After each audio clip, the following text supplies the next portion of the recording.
Yes, we are. Daniel, do you want to say something before I start? If we could just make sure that we verify the structure that you want to happen. So basically, there's going to be a lecture portion. Will we have any time for any questions Yes. about that, and then we'll go into critique? Yes, that is exactly how things will go. The lecture this time will be shorter than last week. Last week it was about 30 minutes, including the questions. This time I expect it to be closer to like 10 minutes, 15 minutes, something around there. Okay, so let us get started. First of all, for those who missed it or who have friends who can't arrive at class, here is a link to the recording from last week. In general, what we spoke of last week was what critique is, that it is an art, how you can get better by critiquing anything. We spoke of critique, which is going over... Sorry, my microphone cut out, I just saw. So last week we spoke of editing critique, which is the sort of critique where you go, usually before something is published, line by line, you question each word, each sentence, and you make suggestions, typos, imagery, stuff like that. And then there is impressionist critique, which is what you think in general as you go over the entire piece. We've gone over Tiger's poem, a poem by to thee who loves me, over Hazem's You Need to Do Yourself That Service, and over Pinks's Reflection. And at the end we spoke a bit of how you can improve via critique and especially self-critique. That is what we've gone over last week.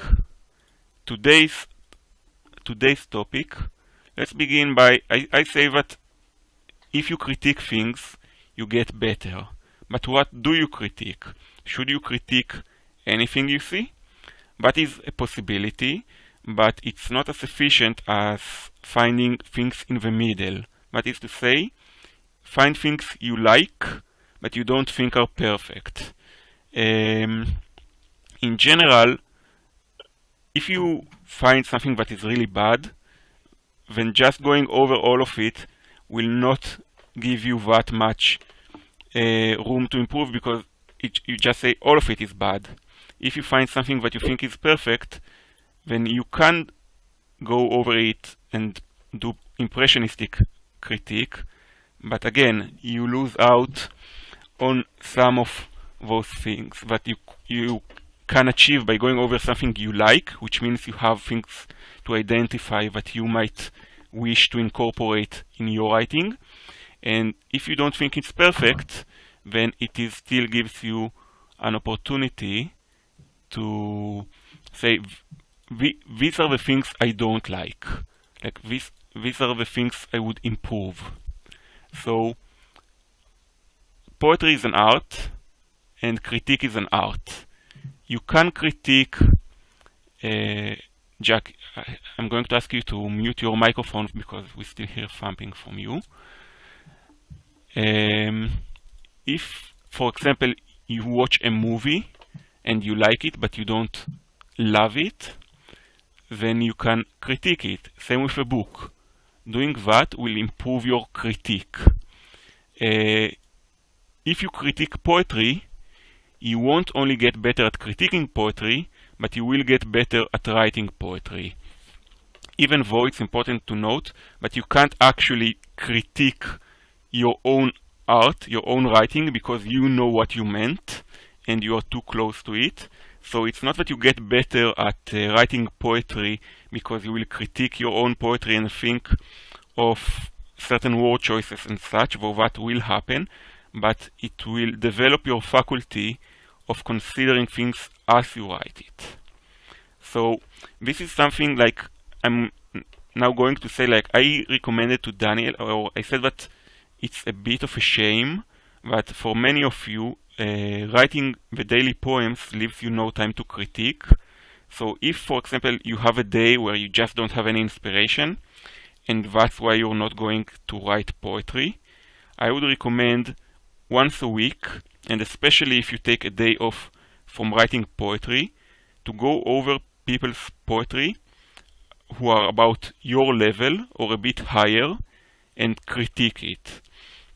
And even if you're uncomfortable sharing your critique because you're afraid that you don't actually know how to critique, you're afraid you don't actually know poetry well enough to comment on it, you're afraid that you will hurt them, then write it down.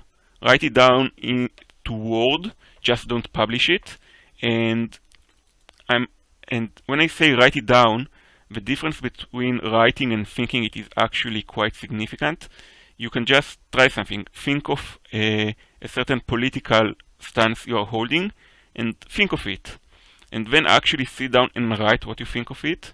And you'll find out that writing it down actually requires you to be more precise and more structured in how you go through things.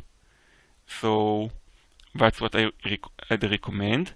And my last recommendation is actually publish it. After all of those reasons to not publish it, just put yourself in the other person's place and think about it. You just wrote a poem. You just worked hours on it. You hopefully bared some of yourself. How would you feel if you got feedback? Most likely you would love getting that feedback. So post that feedback. And we also, regarding yesterday's topic, again, I recommend not replying to critique immediately, but responding to critique is also an act of critique that forces you to look closer at your writing. It forces you to think, okay, so I know what I meant, but here is what other people see. And as always with editing, you might not actually accept their feedback, but you should be aware what it is. Like if someone doesn't like something, they might not know why they don't like it, which is actually why I recommend studying critique and practicing it, because it's easy to say I don't like it. The hard part is actually identifying why. But if everyone tells you they don't like something, and you didn't intend for that bit to be unfun or unpleasant, then maybe you need to find out why yourself and work on it.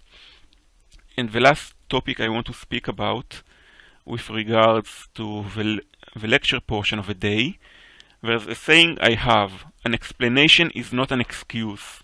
Let's say you have a friend and they had a shitty day, and then they are shitty to you because they are in a bad mood. Understanding why they are acting shittily is an explanation, but it doesn't mean you have to accept it. So that is also part of the reason why you should always fight back the desire to explain to people who give you critique, because even if they misunderstood it, as the author, more often than not, it's your responsibility to fix it, or to not fix it if you disagree with their point in particular, because you can explain to them, but it doesn't actually fix anything. And here is another thing: when people don't pick up what you meant, if nobody understands what you meant, it's one thing. But if like some people, even most, don't pick up what you meant, but they pick up a different meaning, then it's actually something to be happy about. Because first of all, sometimes our poems convey more than we intended them to, and even if not, like the poem speaks. That's why we might not write poetry, but that's why we read poetry. We read poetry because we can read ourselves into it. We can read what we need, what we want to read into it to a degree, and it's actually good that a poem has multitudes of meanings, even if you meant one. And this also feeds back into why you should publish your critique of other people's work, because if they should be happy, even if you get it wrong, so to speak, then what reason is there to not share your critique? And thus ends today's lecture portion. And if anyone has questions or anything to say, go ahead.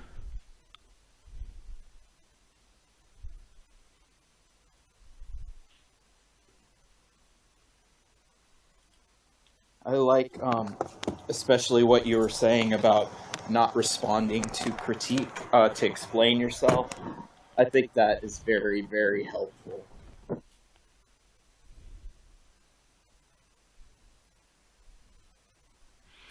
I see we don't have Elaine today, so everyone else will have to speak up a bit more to make up for it. Yeah, I also wanted to underscore that part that you said about not explaining yourself, because, and the reason why I want to repeat that again is it's a very strong urge when you get a critique to explain something in order to make different justifications. And it's okay, I would say, to have some dialogue more. It's more in the sense of not critique, though. It's more in the sense of something that you would do with a friend if you were to maybe explain certain things and go deeper in. That's more in the context, I think, of a conversation.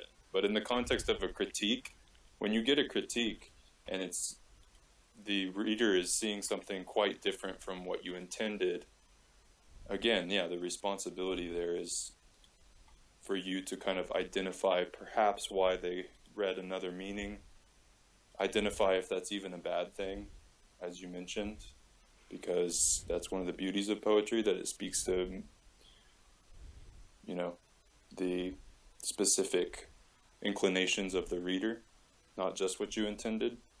But yeah, I'm really glad that you said that. Mm-hmm. And I just want to reiterate, it's not that if you get critique, it's not that I'm saying you should be silent and say nothing. It's just that, first of all, you should actually take it in and calm down, even if you think you're calm. Like, nobody who hasn't actually had a lot of experience being critiqued can just calmly take critique of something so personal that they put out. And second of all, I'm not saying you shouldn't, if someone missed a metaphor, there is use in explaining it because it might put everything else to light, but it's just so they could see the poem as you meant it, but not to try and actually convince them that this is what the poem says.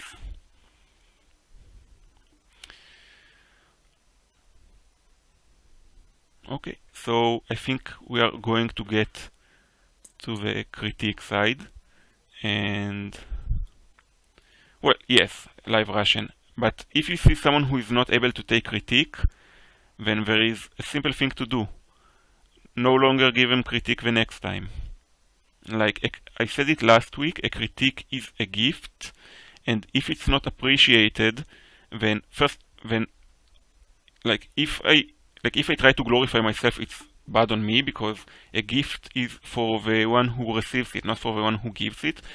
But if I take it rudely or super defensively, then I'm not going to give them critique again, either because a gift that is not appreciated should not be given, and the second thing is because I have a limited amount of time, and I'd rather give a critique to someone who would appreciate it.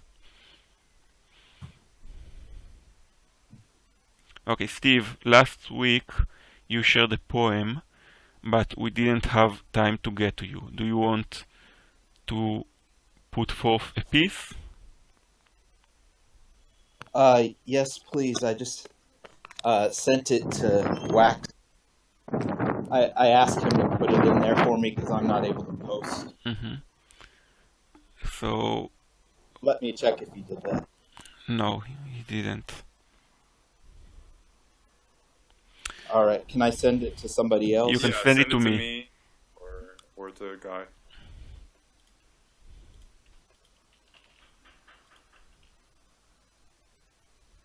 Well, Live Russian, while we wait, I have to say, like, you have to consider the other, like, when you give critique or feedback to people, you actually have to consider where they are coming from first and foremost, because I spoke of it last week at length, but the main point of editing and critique is to try and see what the other person is going for and try to improve it, to make it as good as it can be.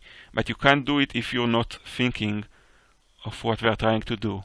Okay, so Steve, your microphone is picking up a lot of noise, so I'm going to ask Daniel to read it. And after Daniel reads it, we are going to spend a minute in quiet because some of us, like myself, need to read to get the information. So Daniel, please read Steve's poem. Okay, will do. First thing I want to ask is if Guy is cutting out for other people or if that's just occurring on my end, because I'm having a lot of issues with the connection. On my end? I'm wondering if it's on my end or if other people are having me cut out as well. I hear it good. Okay. I think it's you, Daniel, because you... Yeah, that's Yeah, I think it's you as well, Daniel. I've heard everything he said. great. That's good to know. All right, I'm going to read this piece. Weekend Checklist by Stephen Martin. I need to visit Grandpa.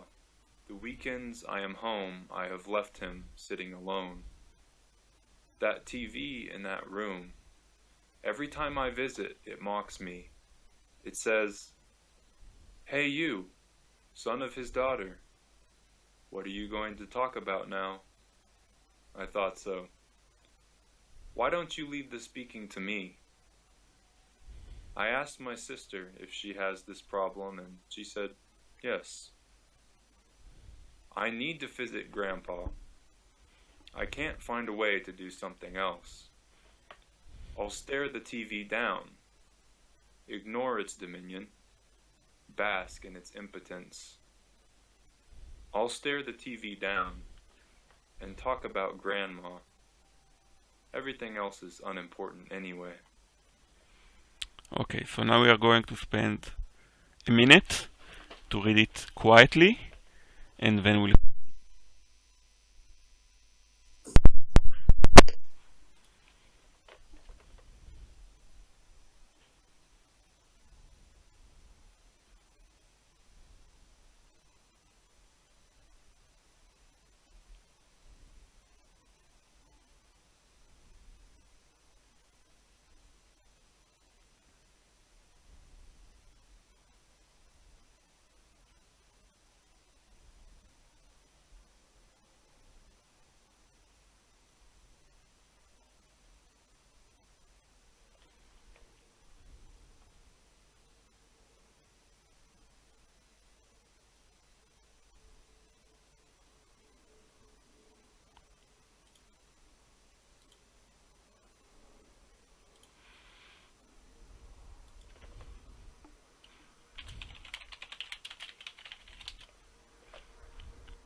Okay.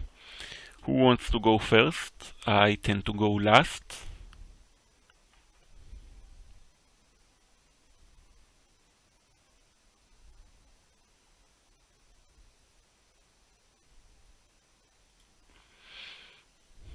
I can go. Okay. We'll talk about it. Go ahead, Daniel. Okay. First thing, the only editorial thing I noticed is just there's a double apostrophe T on the don't on the second stanza.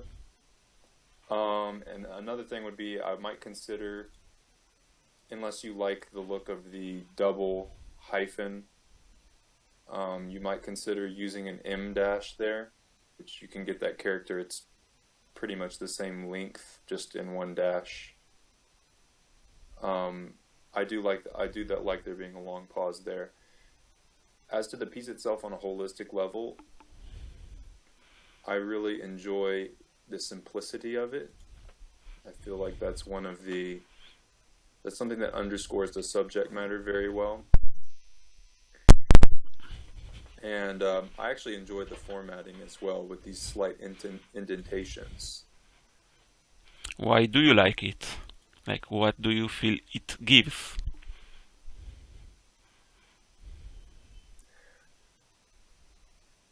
I feel like it underscores the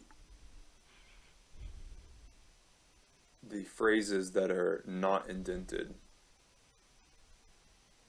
However, the one that's that occurs on thought, I thought so, that one strikes me as a little odd. Yeah, that feels like I thought so.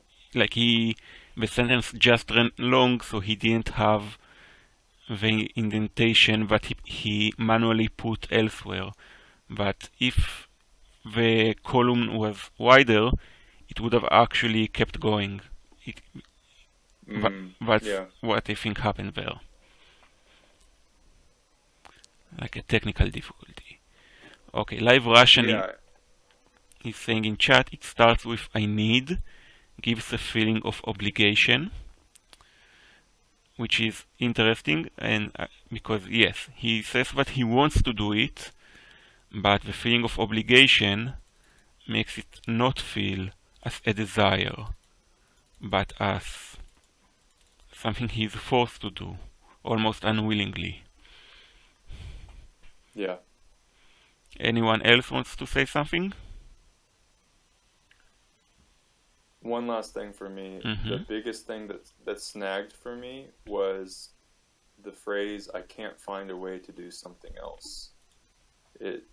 It seemed like, I don't know, I felt unsure about that part being there. Because I need to visit Grandpa already conveys that. Not necessarily. I think it's even strong. I snagged on it as well, but I think that sometimes snagging on something is good, like here, because I feel it reinforces how much, like, you know, I need to go to the supermarket, you know, like we need to do all sorts of stuff, but this is even stronger. I need to visit Grandpa. I can't live otherwise, so to speak. So I think it's the sense of repetition here is a reinforcement. Okay, before we go, I will read what Live Russian is saying. And the image of TV that is so lame, the TV. How can TV be more important than people? But for old people, TV becomes the best friend. It's sad. TV stays longer than relatives. I think it's more important, but if I'll give my thoughts, but that you're uncomfortable speaking to you, like you run out of things to say to people, actually people that are relatives, because your friends, you chose to be their friends. You did not choose. Guy, I'm getting a lot of distortion on your mic right now. How about now? Yeah. Testing, Okay, testing. Much Okay. better. Yes. So you choose to be someone's friend. You don't choose to be someone's relative.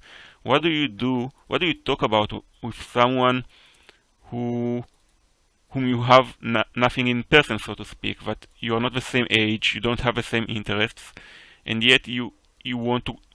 You're supposed to go and speak with them every week. So there is that. So the TV always has something to say because it's never listening and it's never considering what the other side is feeling. This silence is actually because we try to care. Like think about it. Like if you are stuck in a bus station or the train, you will have a much easier time striking up a conversation with a stranger than with your grandparent, because you don't actually care about the stranger, so you can just talk. Okay, so now I'm going to give my critique. First of all, on the editing level, I asked my sister if she has this problem. I think it should be hard. I'm a bit bothered by the lack of commas, but I know many people, just as some people some people capitalize every first letter, and some people don't use commas, but I feel like because you actually do have commas, hey you, son of his daughter, and you have two commas there, and I feel you need to have commas elsewhere. You actually do not, you are inconsistent in your use of capitalization. I'll stare the TV down and talk about grandma. Everything else is unimportant anyway. You don't have punctuation there, so in the last stanza, you tend to capitalize almost every line except the ignore its dominion, but you don't do so in other stanzas, and I think you should pick one or the other. After ellipsis, which is the three dots, which you use twice, you're supposed to have a comma, not a comma, a space, I meant, like before the letter that follows. Ignore its dominion, bask in its impotence.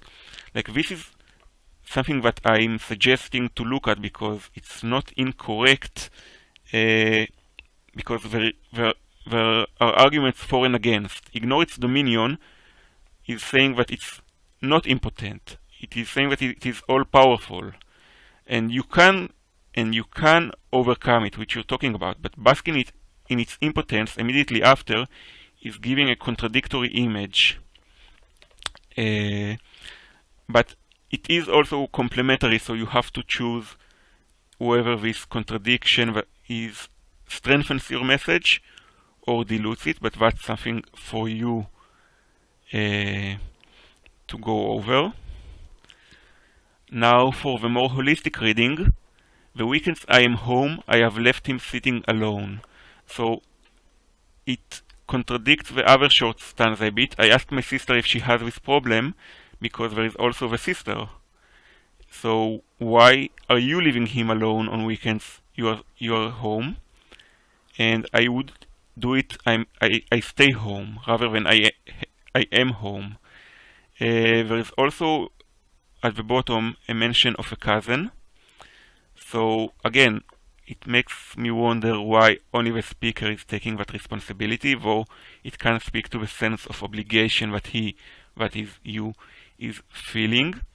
That TV in that room, which, especially because you have that twice, I would say the TV in that room, because it is very much the TV, the enemy. I'm sorry, can you repeat that? I didn't understand I didn't understand what you were saying. You are saying that TV in that room. I'm saying it should be the TV in that room.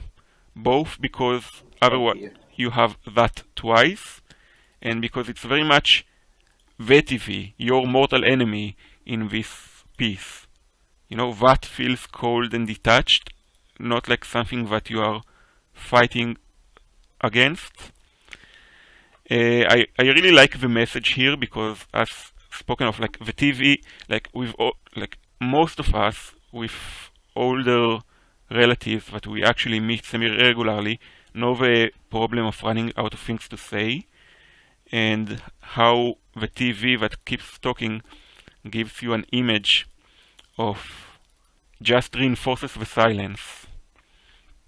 Like I spoke of with Daniel, I can't find a way to do something else stuck out to me, but I think it's actually good. I would change something to anything because that is the image you are trying to create. And I would like actually to ask you, why did you go for the indentation? Like this is one thing I do want to hear from you. Well, I like to use indentation, just like alliteration or any other tool. And I haven't really so much in this competition. This is only my second poem I've done it in, because it requires me to do more, and I had more time with this poem. So I took the time and utilized it and made it like I wanted it. Yeah, but I'm asking, like alliteration gives you a certain flow to a piece. I'm asking, what do you feel this tool is giving the poem?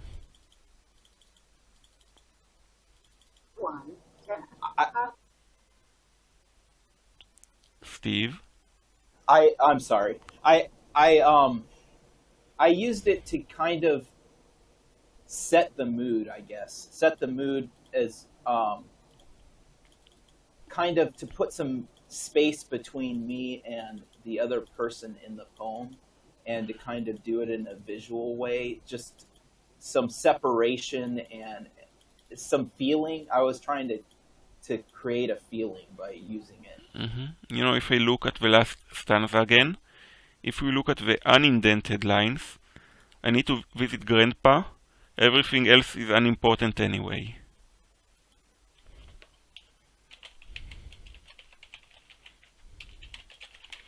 Okay. Do you want to say anything before? Does anyone else want to say anything about Steve's poem?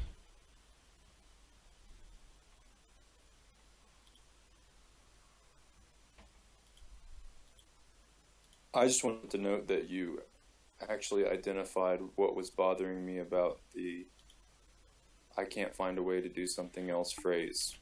What was actually bothering me was that I was wanting it to say "I can't find a way to do anything else" instead of something else. So thanks for identifying that. Could you repeat it? I'm sorry. Could you repeat it, Daniel? You can.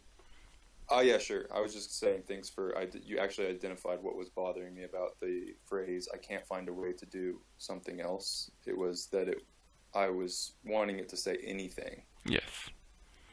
Yeah. Okay, so Flames wanted to get critique. Flames, do you want to link your piece? Oh, I did want to say yeah. two things. Yeah, sorry. Thank you guys. Actually, three things. Thank you guys. That's the first thing. I really appreciate it. Like, anytime anyone wants to leave any critique for me, feel free. You're not going to hurt my feelings, or if you do, it's not a big deal. And I actually need it and want it. So please, if you are holding back because of any of the feelings or anything like that, and you want to practice on somebody, go ahead and practice on me if you'd like, and I'd appreciate it. But the other things I'd like to say are the double don't thing. I actually had I did a correction on that because when I posted it, it was wrong, and I guess my correction was wrong too. So thanks for pointing that out. I already went back and edited that. And as far as the line flowing into the other, you guys were correct. It was meant to be on. And it was kind of a thing, and I even tried to make it into an image. Yeah, I think you will be able to fix it easily by just hitting enter after the I, before the I, after the ellipsis, Yes. and then just spacing it there. Yeah, just treat it like its own line, and you'll be able to fix that. Because I've run into that problem before. I'm sorry, I don't understand what you're We'll saying. talk about it later. It's just like Okay. Yeah. Okay. The other thing is what Daniel pointed out on the double spacing. I myself felt the same way, and I was actually looking for that longer character and couldn't figure it out. So I appreciate him clearing that up for me. I'll post you a resource that has the 3 dashes, you know, the hyphen, the N dash, which is slightly longer, and the M dash, which is the longest one. And also, thank you, Guy, for pointing out about the ellipsis, because I didn't know that. Well, I like grammar. So do I. I'm just very weak in it. So anytime I learn something new, I'm very appreciative. Okay. You're welcome, Steve. And thank you for putting forth a piece. Okay, Flames, are you here? Do you want to share a poem? Because It may be that Flames can't post in the... No, he actually posted here earlier. Oh, He posted that he wanted to share a poem here. Yeah, I actually wrote one, and I wanted you guys to take it from me. Yeah, we'll read it for you. Send the link there. Flames, your microphone quality is very bad, so just feel free writing in the chat. Just post the link to your poem here.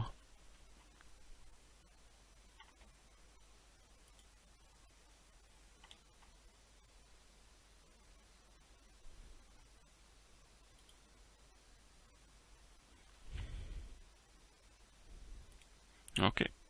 If anyone wants to talk about anything regarding critique while Flames is finding his poem, this is the time. We have a dead minute, as they say. By the way, Live Russian, I saw you posted your first poem today, and would you like us to go over your piece, or are you still not feeling sure enough of it? Which again, there is no shame in not wanting to get your thing critiqued, especially in such a public setting. Okay, so you'd be next, Live Russian. Okay, Daniel, reading is again. Okay, I'm not sure. I think. Wait, let us see, because I think this might be too long. Actually, I'm pretty sure this is. For those who don't know, a poem has to be at most 250 words. At most. So give me a second to check the length of this. Yeah, I'm pretty sure this is going to be too long. Yes, this is over 400 words. Yeah, so I'm sorry, this poem is too long for this setting. Flames, you should write, because your microphone is roboting heavily.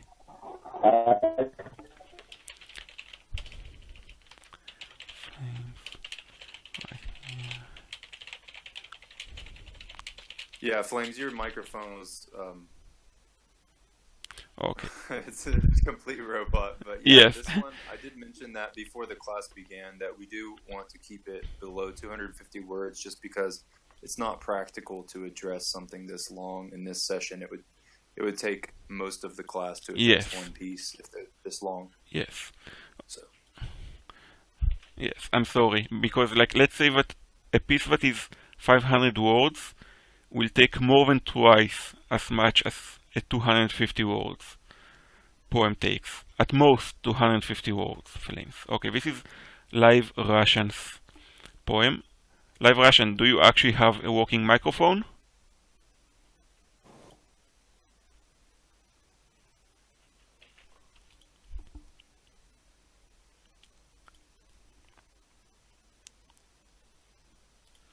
If not, we are going to Shanghai Daniel to read it again. Shanghai. Yes, and I did mean it like that.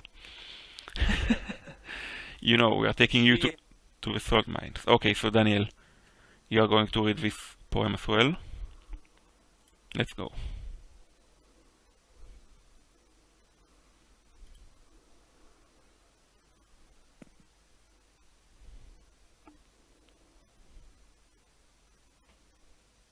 Daniel. Yeah, sorry, I had a disconnection problem right then. Yeah, okay, then I can read her piece then. Yes, it's after the image. 2 drops of the same water. In the veil of our memories were tears of a cloud, becoming million shiny pieces when we hit the ground. Remember, being gently spread across someone's face. Desire for moving forward saturates young plants. Or knocking to a window. We are autumn's heart. Doesn't matter what we do. The point is side by side. Okay, so now we are going to take a minute to read it quietly.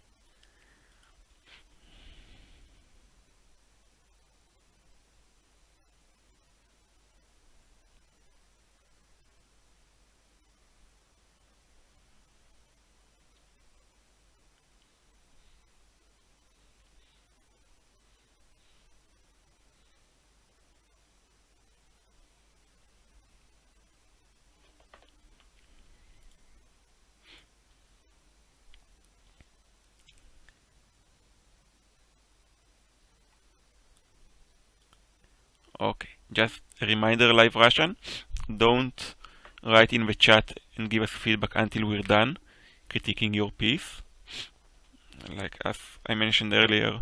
Okay?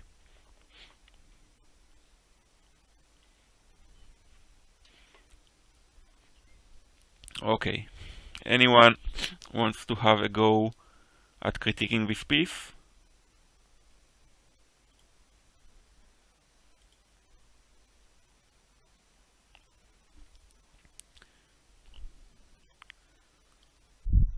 Hazem, do you want to have a go at providing feedback?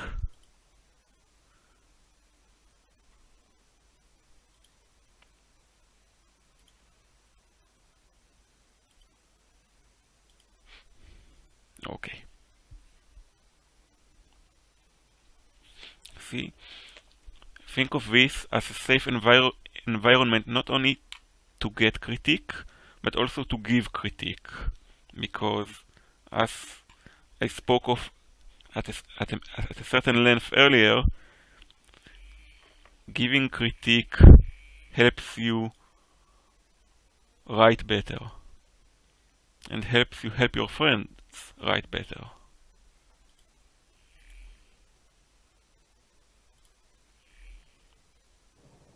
I could just point out one thing that was a little awkward to me was not using the A in the million. Yes. The line with the million. I think it should have said a million. It would Yes. have made it a little Yes. less awkward. I actually thought of it as well. So yes, becoming a million shiny pieces. I know that pieces are plural, but it's a million. So that's a grammatical issue. The other thing is, I looked at the picture in the poem of the two children holding hands on the bridge, and the meaning actually of the poem itself kind of, for me, what I got from it changed because first time I read it and didn't look at the picture. So I don't know if the poem has as much to do with the picture as I now think it does, but if it does, I think maybe it could be clarified a little bit more throughout the poem, so it becomes a stronger meaning. I actually think that's an example of what I spoke of earlier, when it's nice that a piece has multiple meanings. If you see above what she wrote, she mentioned that one of the pieces that inspired this piece is a piece Tiger Tiger wrote of a dog. Her dog that died, and another piece is by a girl before a mirror who wrote of her guitar. So if you look at all of it together, and then she writes, "I wouldn't stop thinking about my brother, and I bonded forever by our childhood rooms, toys, a world of dreams and adventures." So I think you can look at this poem as being about all of these things, about anything in particular that you share with. It can be a beloved one, it can be a sibling, it can be a child, and it can be a parent. I actually think that's part of the strength of this piece, that it's not necessarily tied to one particular image.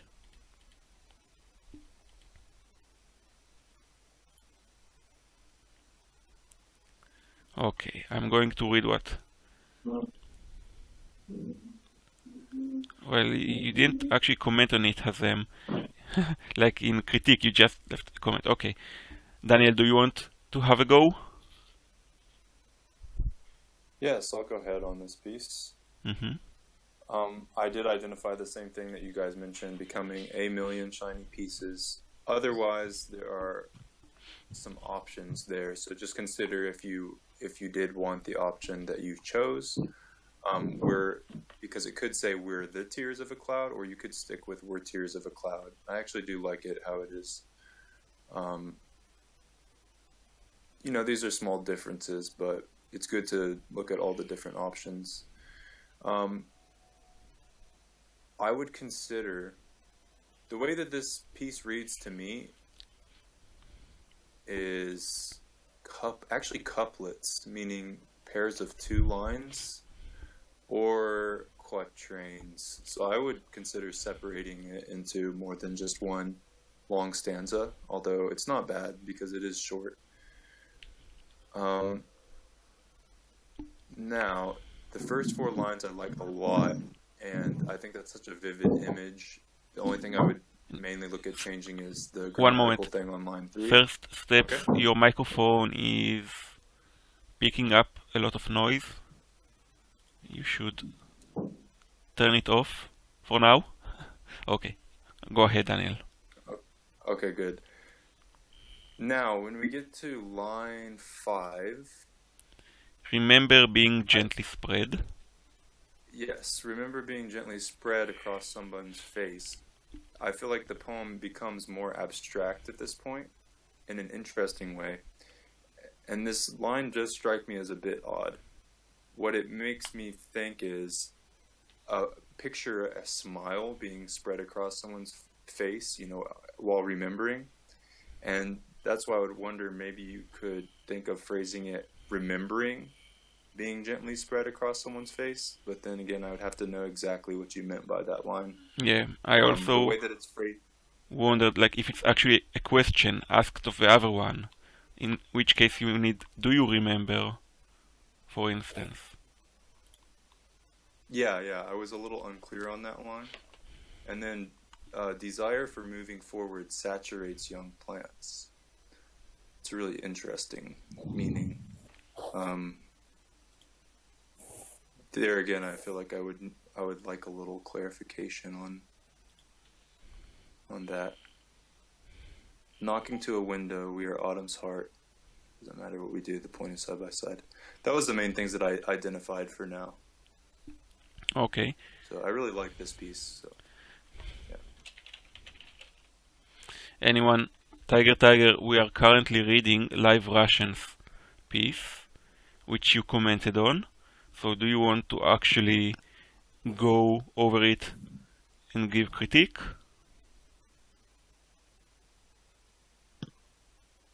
Give me a sec. Okay.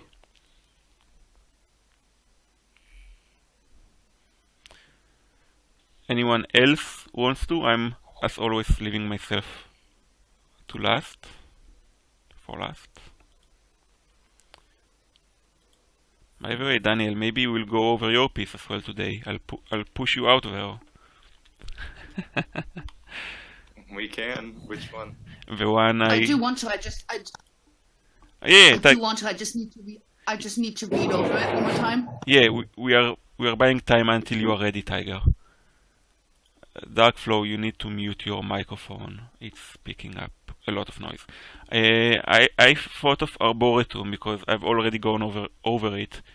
So it would, for instance, give an example of like I would actually read my comment, and then because you had time to think of it, you'll actually respond to it as an example of a bit of a poetic dialogue.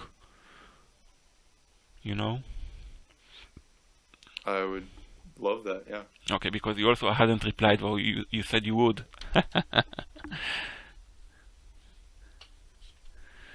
By the way, that's a common issue when you leave people lengthy critique. Think how to. Yeah. Okay, go ahead, Tiger. All right. I'm looking through it, and I actually like the first part like a lot. I think it actually flows really well, especially if you number one, this is not her native tongue. Number two, this is her first effort ever, and so like the up to. And I actually disagree with Daniel when it comes to remember being gently spread across someone's face. I actually get that. At least I have an interpretation of that for myself, which for me is sort of like it's not only a smile, but it also is sort of like finding yourself in someone else's face, basically mirroring someone in someone's face.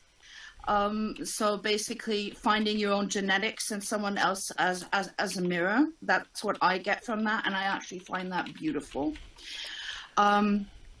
Where I think or what I feel that it snags slightly is after desire for moving forward saturates young plants. I get why she's saying it that way, but for some reason the way that saturate young plants comes after the desire for moving forward. It's like something in the flow of the rhythm or the melody of the piece is sort of hitting me. I'm not quite sure what it is, but that one sentence, I have a feeling that it might benefit of some kind of alteration, because like up to that sentence, it's like a music piece. It falls into place, at least for me, or for my ears or my inner ear. But it just snags for me on that one sentence. For first effort, I really think this is an extraordinary piece, and it shows that in future, like as she grows, she's going to be a force to be reckoned with. Okay. And that's my assertion of that. Okay, so now it's my turn. First of all, yes, we're becoming 1 million shiny pieces. There's no question about that, at least. I really like We Are Autumn's Heart. I find that in particular, like the first 4 lines, they're right, they sound really good, but We Are Autumn's Heart, that's a beautiful one-line image. I want to say that this piece feels as if it rhymes, which I think is, for me in general, it's like high praise. But especially the beginning and the end, it feels as if it rhymes, though it doesn't. So that's a good thing. It speaks to the flow and the cadence of the piece. I think I don't like the ellipses at all. I think ellipses are in general a lazy crutch. You should, like, rarely they actually fit, but usually you just want to end the sentence. Remember being gently spread across someone's face? And is it supposed to be about the act of remembrance, where it would actually fit? Or is it supposed to be a question, where you are asking someone else? If you are asking someone else, then you need to have a question mark at the end, and maybe do you remember, though that's less poetic, so I could accept not having it. I actually do like desire for moving forward saturates young plants, because it is the desire for moving forward which saturates young plants, but I won't accept the ellipsis here from my perspective. This image is already loose, but having the ellipsis here just sort of actually drags it along even further. It weakens the piece even more, especially when you have or afterwards. So I think that you should have a comma here, if anything, or knocking to a window is probably grammatically incorrect. Knocking on a window, but the question is, what is the window? Because you tied it to Autumn's Heart, so it should be clarified here a bit.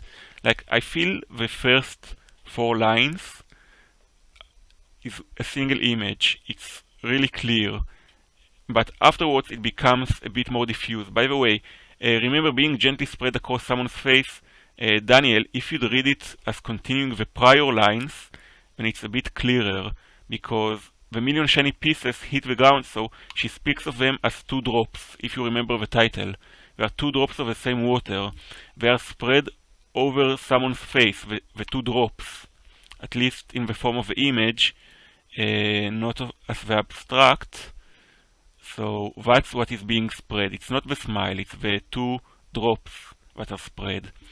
And okay, that makes sense. but if you notice, knocking on a window, she meant that the 2 pieces are knocking on the window.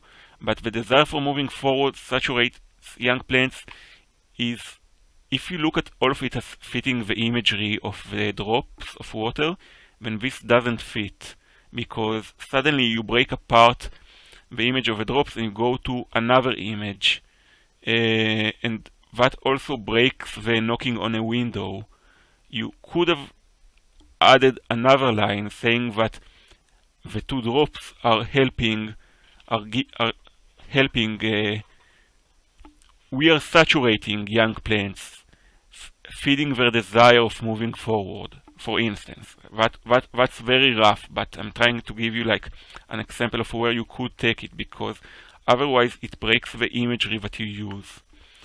And I really like it because in English there's an idiom, two peas of a pod or birds of a feather, so this all fits it. And as said earlier, like it can be something about a sibling because you also originate in the same place, but it could also be about a loved one that you flow back together. I would actually want you to use periods in this piece because you do use commas, and it would actually, like what Daniel said with the quatrains and the couplets, I think actually using periods would help readers follow this piece and what is part of the same structural sentence and what is not. Wax Science, do you want to speak? Okay, so that's my feedback. Anyone else wants to say anything, or maybe Tiger or Daniel or someone else wants to reply to my critique? Yeah, I just want to mention one small thing, which is why I didn't mention knocking to a window, because that is technically grammatically incorrect, but for some reason I actually liked the way that was phrased, even though it's not something people say. I just want to say that. Okay. What do you want to say, Tiger? You also liked the same image. Okay. Yes, but it was different. You know, it was like almost like basically becoming the window for the window, basically communicating to the window where the window should communicate. That's why I liked it. I would like, if you want to keep it, I would still like change it, knocking into a window. I actually think that once you understand it's the drops of water, it actually makes a lot of sense. Okay, Live Russian, if you want to reply, and again, I recommend considering not replying too much immediately. This is your chance.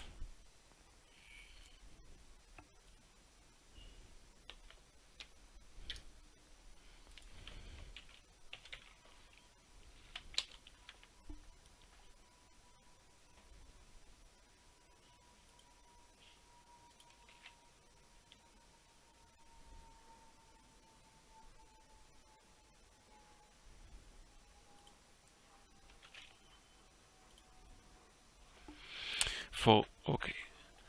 Thank you. So Live Russian wrote, I'm reading it because this is for the recording. Thank you so much for all the critiques. Punctuation is my weakness. Periods too.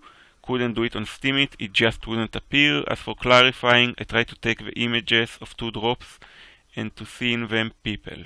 Me and my brother. Okay. Anyone else wants to...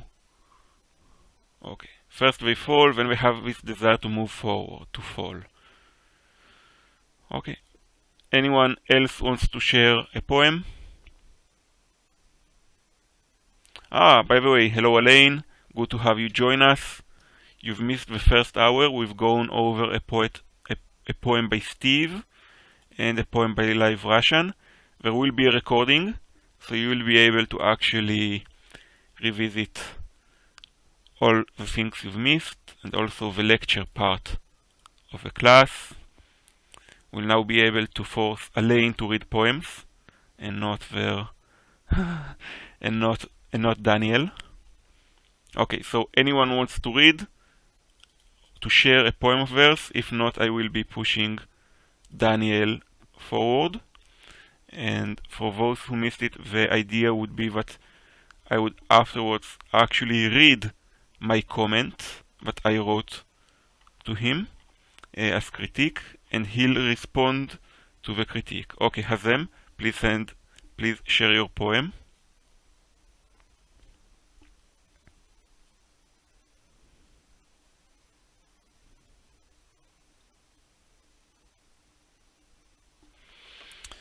Come on, people, if you say me, you should be ready.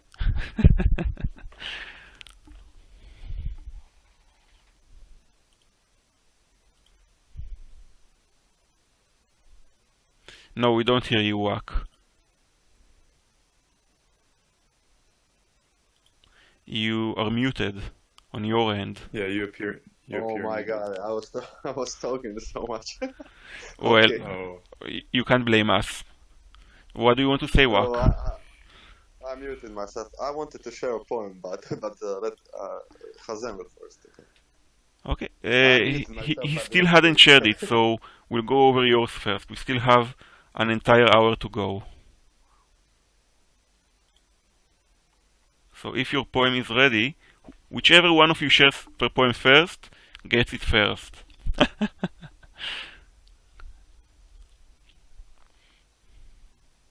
Do we now imagine Guy in a pink dress waving a flag, like, you know, like doing drag racing? No, it's more likely that I am holding a whip and I'm whipping them. Like, please, Somebody read it, please. do you want to read it yourself or do you want us to read it for you? If you can, please. I'm kind of sick. So. Okay, Elaine, you're up.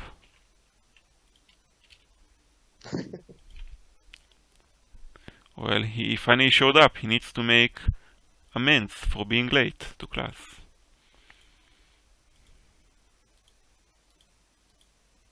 Give me 1 second, just getting a quick read through Yeah, before I yeah. start. But Hazem, just have your poem ready for when it is your turn, please. see, Alain is more cautious than me. He actually reads the poem before I don't. reciting it. I just, but That's I good. I just have a thick accent, so I'm giving you guys the benefit of Elaine's lovely reading voice. This is thank called you. My Only Homeless Home, and it is a poem by Wax Science. It is in the Steemitschool live class channel for anyone who wants to read along. My only homeless home. Snowflakes float in the dry air. Breeze is saying hello. Strangers walk by me with no looks on others, caring for themselves. Some of the souls stop by. They give me silver love. My chance always slips away to give my thanks to all. For tonight, I think my shift is over. I need to find my home. A grin on my face leads me to no place where I belong. I turn my back to the street. I close my eyes and hope this darkness is not my resting place. Tomorrow, if I wake up here, my shift still awaits. And now we are going to take a minute to read it quietly.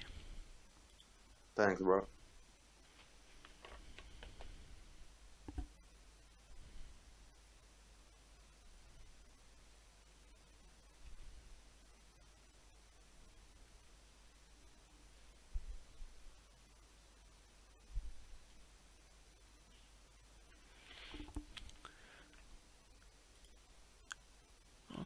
You know, I want, before people give critique, I want to hear from people what they think this poem is about as a whole. Like, who is the narrator? And obviously, Wax Science used it quietly. But I want to see, before people give the rest of the critique, who do you think the narrator is?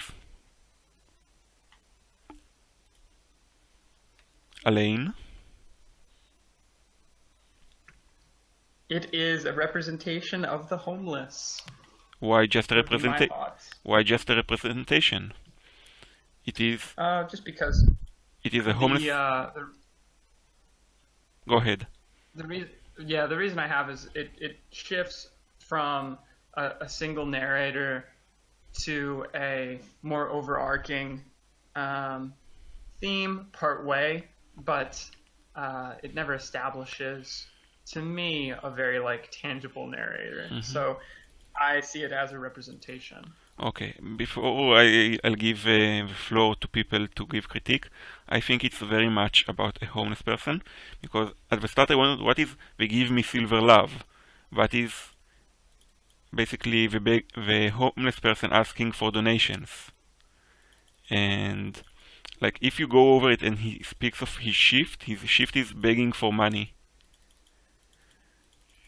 So I think like if people, I wanted to go over it before we've gone over the piece, because I wanted people to see what the images are, so it would give context to anything else. Okay, so who wants? I think Mhm. I think that that it all could be left up to interpretation, except the minute where he says he turns his back to the street and closes his eyes.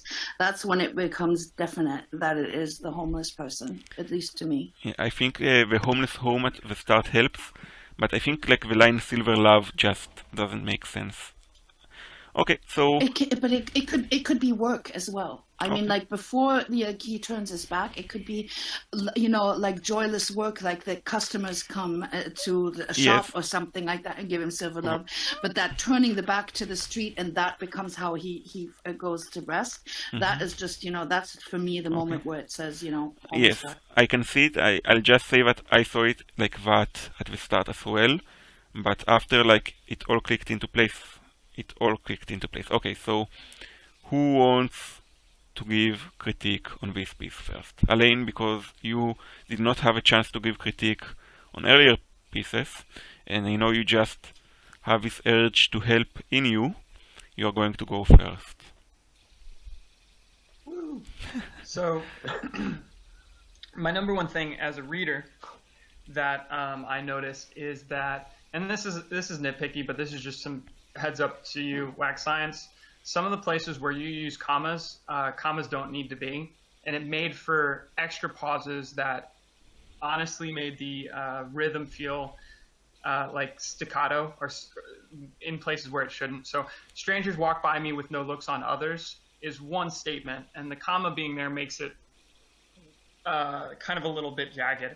And I see for most of your lines, you're trying to add punctuation at the end of them, which is something that is sometimes necessary and sometimes not. This is a piece where I think that allowing some of those lines to flow through the thoughts is better, because otherwise we're ending with a pause on places where there's not that much emphasis needed by your words. And it makes it, the lines where there is emphasis needed, less impactful. The other thing is some of the rhythms are a bit all over the place. I would suggest reading it out loud. I know that English is second language, but you might have heard it when I was doing it. Some places are harder to read than others because of the number of syllables and the kind of rhythm of the line. There's little things that you can do to fix that, which is first, locate words that aren't necessary, which for me is always words like that or it or things like that, and see if you can take those out. And if not, then try to kind of rework the line to be a little bit more fluid. And if I remember right, a lot of those lines were in the second half of the poem. But otherwise, yeah, those are my quick, just after my first couple reads. Do you also have any holistic impressionistic feedback, like on the imagery? Yeah, I think that, I mean, it's difficult to, I liked the line of Silver Love, but for most of it, I think that, like Tiger said, you don't clarify early enough that this is a homeless person as a narrator. Now, I'm fine with that being established at the end, and then allowing, your reader to read back and see why. And obviously you do establish it with your title, but I think that the plight of the homeless is not one that is summed up so succinctly, and thus I felt like the poem felt, I know the poem felt a little bit too I don't know, kind of flippant to me. Like it was something that seemed like you were kind of looking in on the life of a homeless person for a day and then kind of moving on. Okay. Whereas just by the subject matter, it seems like something that you should kind of establish more of the tribulation. Okay. Who wants to give critique next?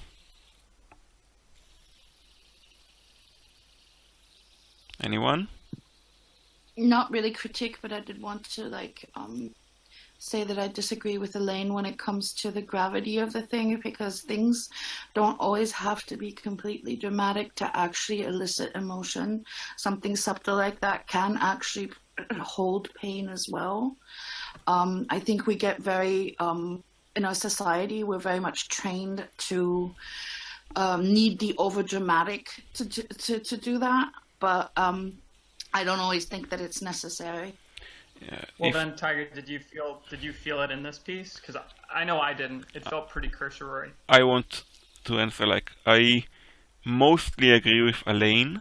Like, the first stanza, especially if you go over it again, does carry, like, a critique on society, how the strangers pass you by not looking at you even, because they want to only think of themselves.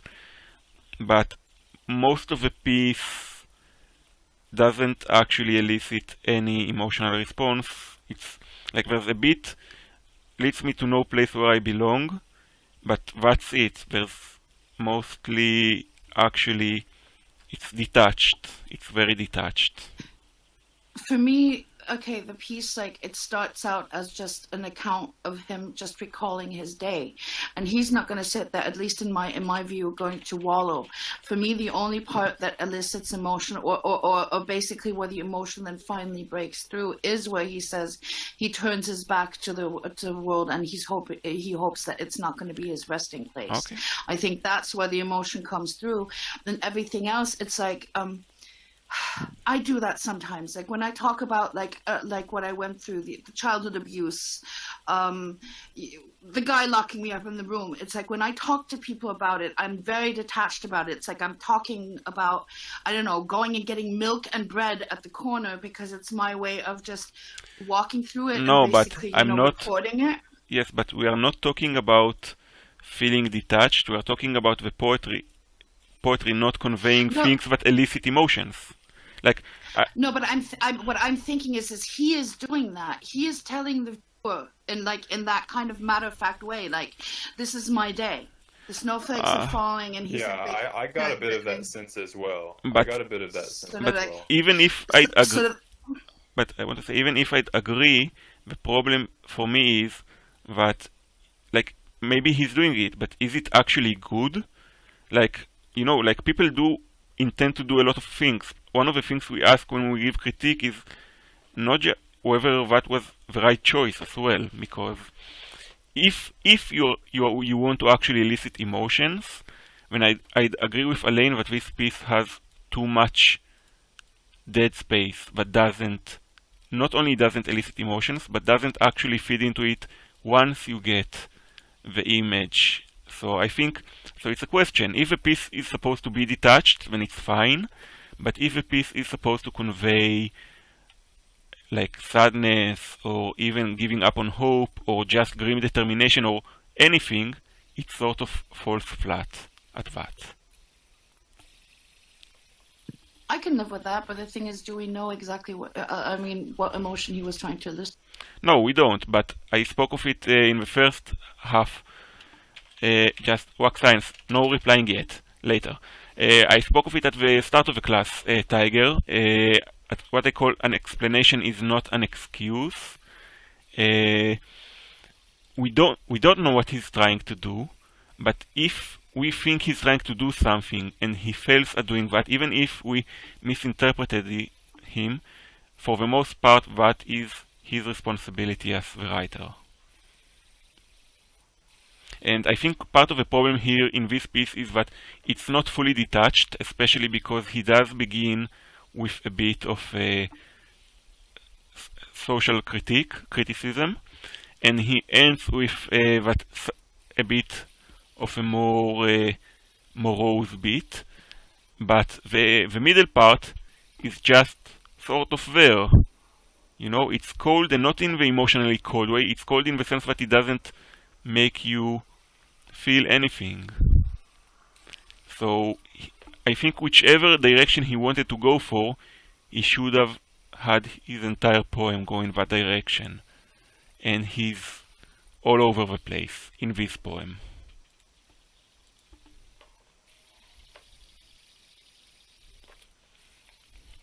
Yes, that's what I'm saying, Elaine. It moves through different. Elaine said it moves through different appeals without fully establishing one, and that is my agreement as well. Like, if you want to be cerebral and detached, you should be cerebral and detached. If you want to be emotional in the heart hitting, then you should be that. But in this piece, he's not committing to either, and both are weaker as a result. Anyone else wants to go before I give my critique? Or I sort of gave a bit of it. Yeah, or if you want to have those multiple appeals, then you have to do the difficult work of make sure that they're threaded all together, and that can be Yes. very challenging in a short space of time. And that's what I feel, that would be my main feedback, is not just that they weren't established, but that if they were going to be all integrated, that they failed to be integrated. Okay. But there were moments, and yeah, I'm not going to go into an in-depth critique on it. I want to just hear what you have to say, guys. Okay. I actually think there's a lot of small grammatical issues in this poem. Breeze is saying hello, probably the breeze is saying hello. Strangers walk by me with no looks on others. It should be not looking at others.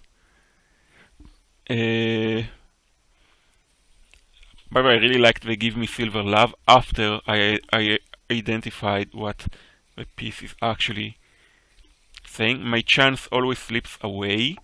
I would actually cut the always, because that's like what Elaine said earlier, that's like a word that you can just cut. My chance slips away. I don't like using italics, though here you do it as sort of your voice, so it does make sense, but to give my thanks to all, still, like, there's something about that line that doesn't flow well for me. For tonight, I think my shift is over, should be either tonight, I think my shift is over, or I think my shift is over for tonight. A grin on my face leads me to no place where I belong.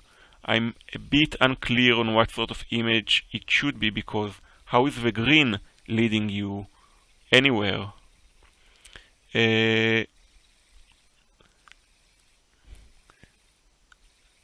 Yes, and like, I actually like the idea of the poem, but I would actually like I really like the first stanza and the last, but you need to double down on the message of the piece. Like, if the message is that people only care about themselves, then you sort of left it after the first stanza. If the imagery, if it should be about how the homeless person never has a place where he belongs, then the second stanza, like, the first stanza sets the piece, but the second stanza just does nothing. So, like, this piece needs to decide what it wants to do, and then you need to cut the parts that don't do it and elaborate on the parts that do. Okay, Wax Science, do you want to say anything? Yeah, just Guy, I have one. Yes, Tiger. Go. I have a question. Do you think that some of the discrepancies, not all of them, of course, because I mean you do make valid points, but some of the discrepancies have to do with the translation from his mother tongue too, because it was written first in his mother tongue. and I then know, but translated. like I'm also a bilingual, so I have a lot of experience with translation. The grammatical issues, definitely. Maybe a grin on my face, I wouldn't be surprised if it's related to some idiom or figure of speech that actually exists. Sarcasm. Okay, but I think that the overarching issues with the piece being all over the place has nothing to do with translation, because it has to do with ideas. Like, even if I would translate it to Hebrew, the same critique would remain. Yeah, I'm not that's sure what I that meant. it That's can what be.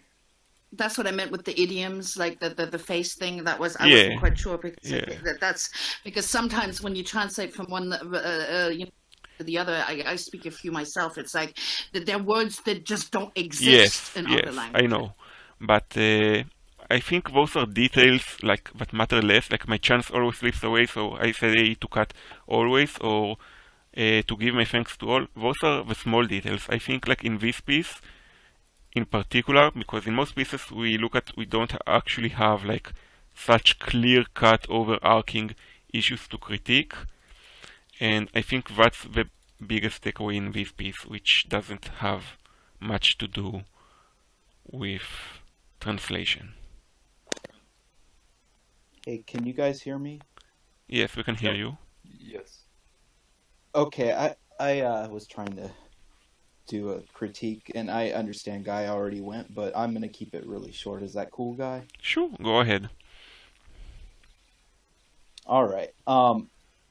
There were just a couple little things that snagged me. The with no looks on others, it just seemed a little awkward. Maybe two others would have been At others, something actually. less awkward, or of others. Yep. Yeah. Depending on what you were trying to say. Also, there were other little small things like that. I'm not going to point them out because they pretty much already have.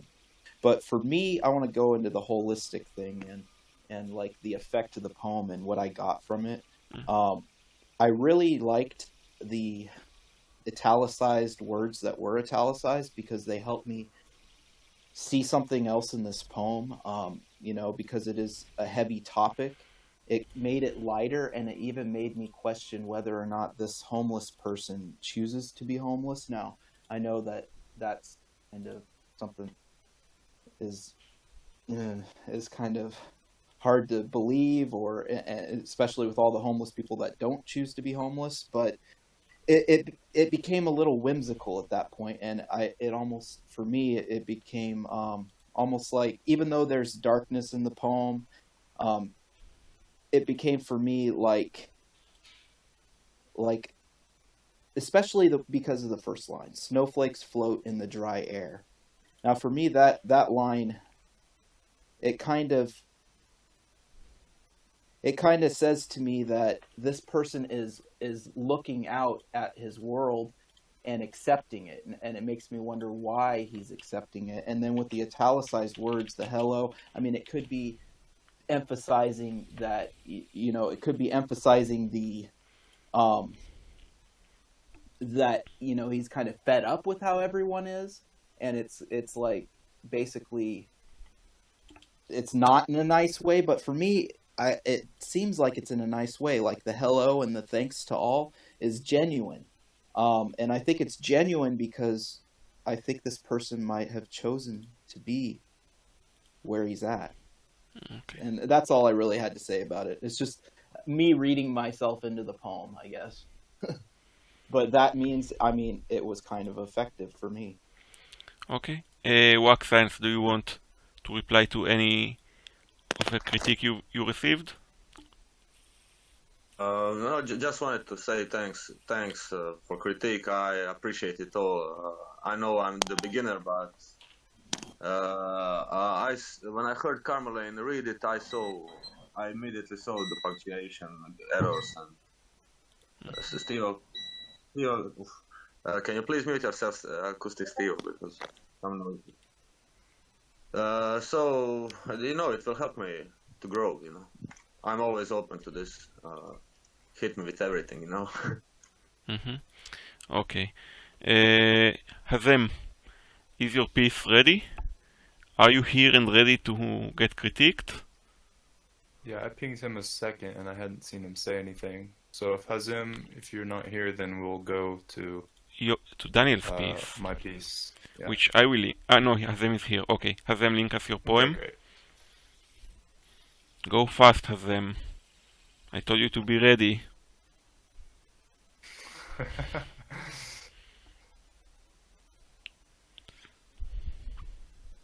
He said it's a phone problem, that his phone goes.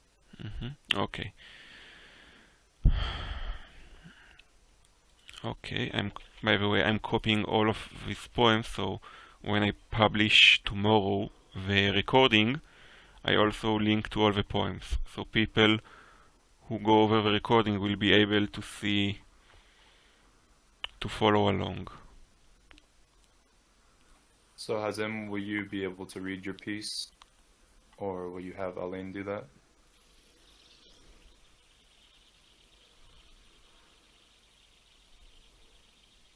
Okay, Alain, you're up again.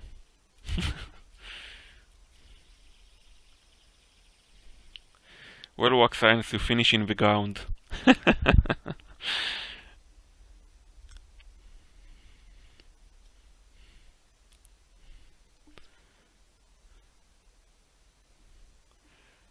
Alain, are you here and ready? Doing a quick read through. Okay.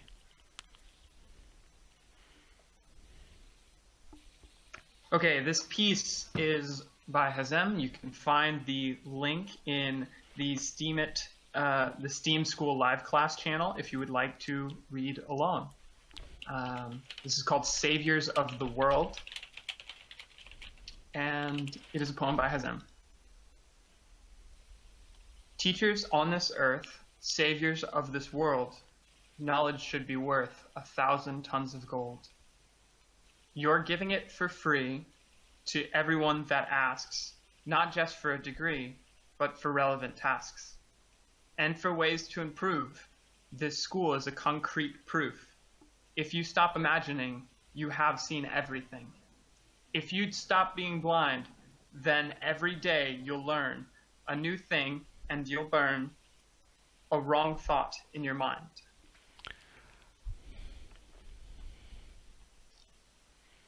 Okay, now we are going to read quietly, and I'm glad Hazem already found a couple of the typos, so please hit F5 to refresh.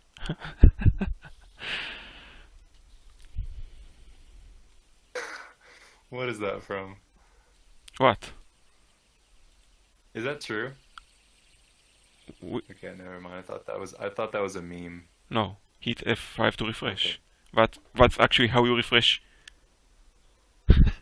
It's a meme now. But Just hit F5, yeah. Yeah. I don't know. It's actually Okay. okay. We Okay. shall use this now at everything that bothers us.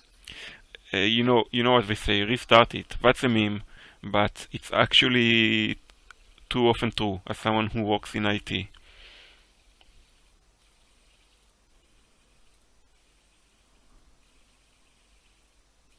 Okay, who wants to go first?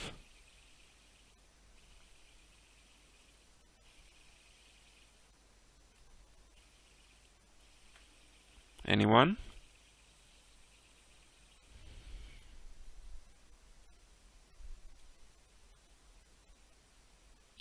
I do not roll. Ever.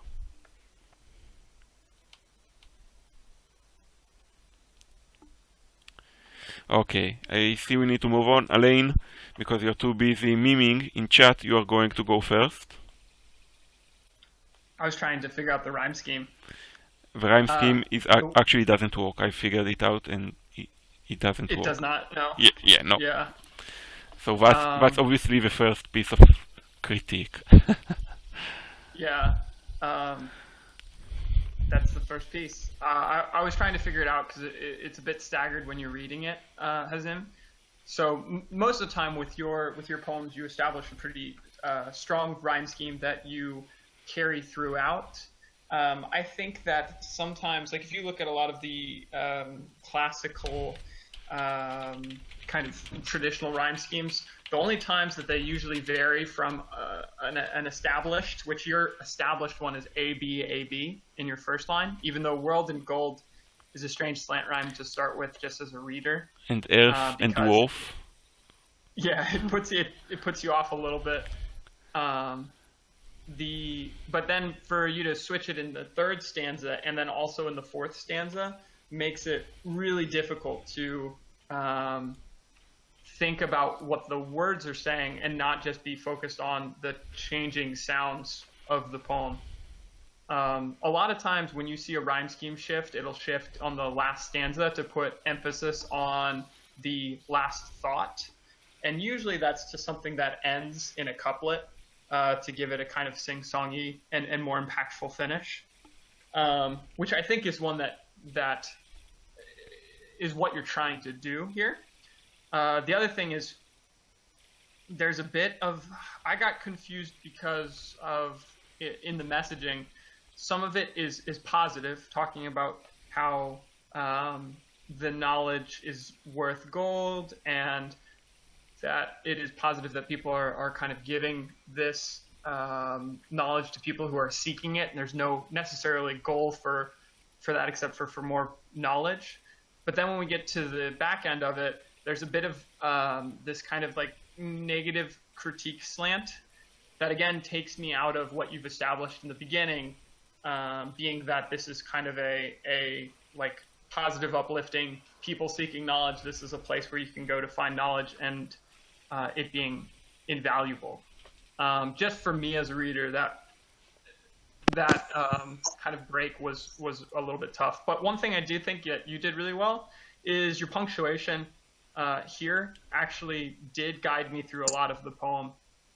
There might be one or two spots where I could like point something out, but that's superfluous. I think you're doing a good job of just keeping your mind on what's going to help the reader in that case. So.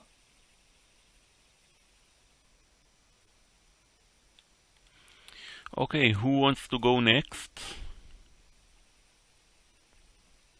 I can say a little bit. Mm-hmm. I don't want to be too extensive because Carmeline already mentioned a lot of the things Yes. I was going to refer to. But the biggest thing that stuck out to me, in case no one else mentions it, is that just a peculiarity to know about English. I know what you're trying to say when you say that you'll burn a wrong thought in your mind, but there's a sort of association with the idea of burning something in your mind, that a memory becomes burned in your mind means that it becomes It should be actually from. strengthened. It should be from. And you'll burn a wrong thought from your mind. Yes, from your mind. Some way to convey that you're actually destroying this. That was the biggest note that I wanted to make sure was spoken on. And with the punctuation, I did like it, but I was left wondering on a couple areas, not just because it was incorrect, but because it left me questioning, because in the first stanza it makes tons of sense, and then in the second stanza this is all one continuing phrase, so it does make sense. However, my question then is, why does "and for ways to improve" start a stanza? That seems an odd thing to actually begin a new thought. It actually seems like just the continuation of the second stanza. It is, and he should actually have a comma after asks, even though it's one idea, because it's one sentence. Commas don't break apart a sentence, only a period does that. Mm-hmm. Do you want to say anything else, Daniel? Okay, not really. Okay, I'm going to go on this one because I also want to get to Daniel's piece. So I'm sorry if anyone else also wants to say things about Hazem's piece. At worst, they could go to his comment section, and I'm sure he'll love getting commentary. Okay, so there's a couple of, first of all, yes, the rhyming scheme keeps shifting. It's A, B, A, B in the first stanza and the second, and then it's A, A, B, B, then it's A, B, B, A, and that's very awkward. Moreover, the rhymes actually don't work in the very first line, which is the most important place for it to actually work, because earth and wharf, no matter your accent, don't actually rhyme. And then in the first stanza, improve and proof also don't rhyme. So that's the first thing. I'm going to mix the two pieces of feedback. Knowledge should be worth 1,000 tons of gold. I think the piece is saying that it is worth. You just don't get paid what it's worth. So it should be knowledge is worth 1,000 tons of gold. Not just for a degree, but for relevant tasks. I have to say that these two lines feel weak. There's no nice way to say it, so I'll just say it. It feels a bit rhyme-led. If you stop imagining you have seen everything, that's a really good idea. Like, it almost feels like an what does Yahia call it, Alain? An aphorism. An aphorism, yes. If you feel you've seen everything, then it's because you've stopped imagining. But the way it's phrased here is a bit awkward. Like, it makes it clearer with how it is followed, but the fact that there's a stanza break here in particular, you're actually breaking apart what I think is the most important idea of the piece.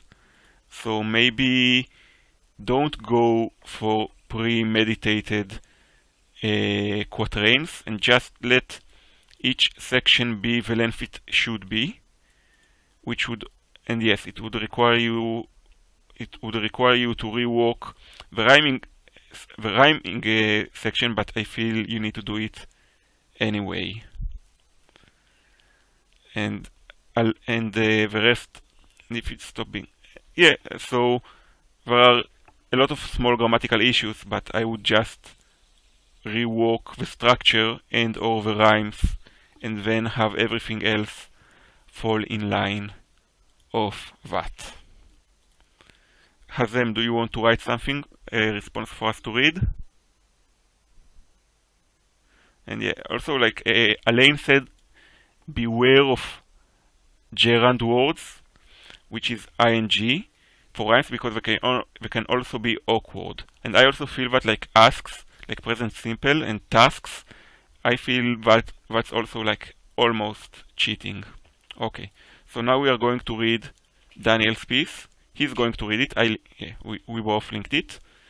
Daniel, because it's your piece, we are not going to volunteer Alain, and you are going to read it to us. It sounds fair. Okay, so this is called Arboretum of Mirages. How much of life is spent running from one's foils, refusing to see the incessant clarities of time layer upon layer, refusing to touch its accumulations, to feel the texture of memories multiplied. In the recognition of denial, I am reduced, a pinnacle cancelled by self-consciousness.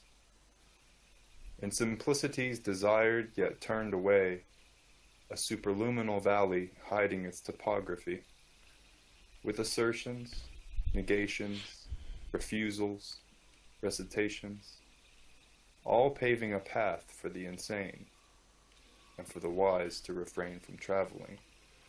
Okay, so we are going to do something a bit different with this piece. I actually left Daniel a pretty long comment. It's about 800 words in the comment section, and I'm going to read it. And he said that he had a reply, so he's going, which he did not write, 520 words, and he's going to tell me what his reply is, and we'll have a dialogue, which might be helpful for the class to see how a dialogue helps both the author and the critic. So if you scroll down, you will see my comment, but I'm going to give you first a minute to read this again quietly.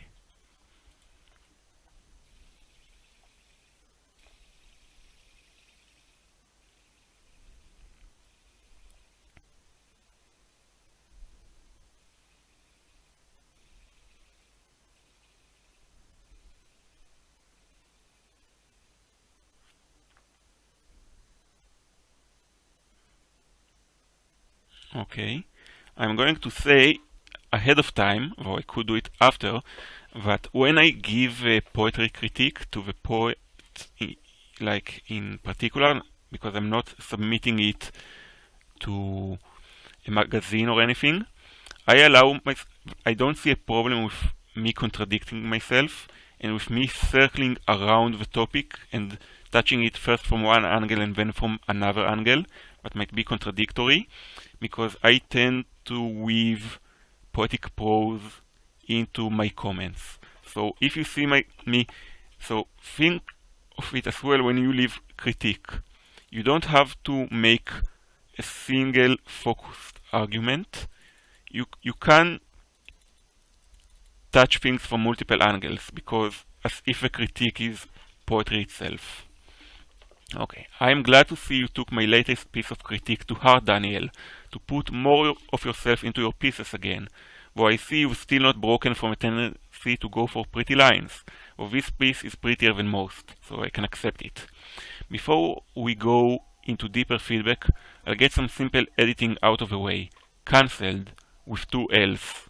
You probably need a comma after of time and before layer. Now, I think you meant foibles in the first line, because this is a piece about coming to terms with your own shortcomings, and foils would make it external, while foibles keeps it internal and personal. So I want to start from the end. A path for the insane. Why not a path for insanity? What path do the insane take that differs from others? While insanity could follow the path of focusing on one's foibles, of being unable to look beyond one's past, and in turning away from what is good for you, and in focusing on what hurts you, on the past. And that brings us to the sort of question you end up on. Is it the wisest path to not walk this route? I'm not sure it is. I also disagree with, and then I quote, in the recognition of denial I am reduced. Recognizing your denial is not required to move past it, but it helps. To not recognize you walk the path will not necessarily move you off it. The wise may not have gotten over the path to begin with, but I'm not sure I'd agree even with that. The wise will go on the path and walk along it for as long as it is beneficial to them, for as long as it has what to teach them, and then they'll step off. Is it wisdom to not face your foibles, to not look at all at the past? That is an opinion, I guess. To only look forward, to only focus on where you want to get, both literally and figuratively, in terms of your personhood. But you know what they say of those who do not know history. They are bound to repeat it. Maybe refusal over refusing is what is building this path, this bad path. I think the piece does touch on it, on the value of memories, and is actually calling on people to not refuse, to be open rather than assert and override it. So what of all I spoke prior? Well, I think the piece is a bit about both. The foibles are what we refuse to see, and the refusal itself is a foible. But it also makes it sound as if the memories themselves are not all good.